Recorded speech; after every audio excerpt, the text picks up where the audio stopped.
Let's look at the setup. Use the start.spring.io to generate our starter project. Let me show you. So this is the Spring initializer where we are going to use the Maven and the Java. And at this point of recording, we have 3.0.1. I'm adding it. Anga learning Restful web services. And I'm using JDK 17. And if we see the Explore, it's going to provide the POM XML and respective classes.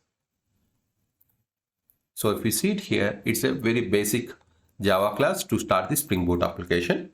And the application properties, right now it is empty. Sample test case to check the Spring Boot application. Here we are using the Spring Boot version, which is a 3.0.1. And we are using the JDK 17. On my local machine, I have installed JDK 19, but I'm setting it to the JDK 17. I have created an empty folder for the Spring Toolsuite workspace. Now let's open the STS, and I'm configuring the workspace with the folder that we have created.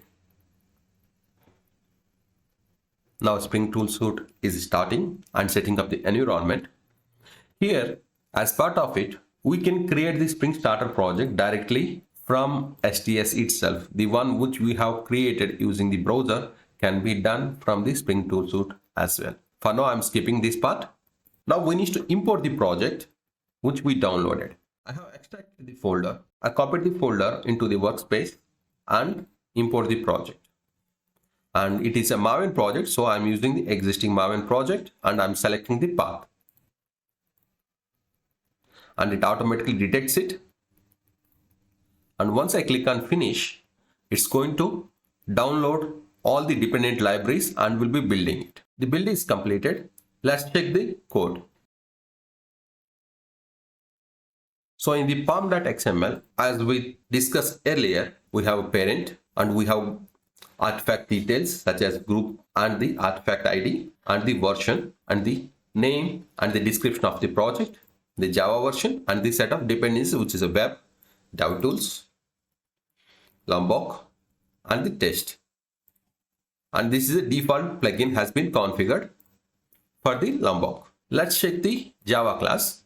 As part of the Java class, we have the simple main method and which will be initializing the Spring Boot application. Let's start running the project and ensuring that it's successfully starting. So right click, run as a Spring Boot app.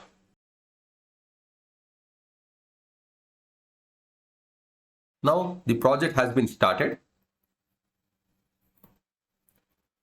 Project has been started successfully. There are no errors. If you observe it, STS will provide a Spring Boot dashboard where the project, the Spring Boot application will be detected automatically and will be shown here. So we can control start, stop and properties of the launch configuration can be set from here as well. So let's start from here as well.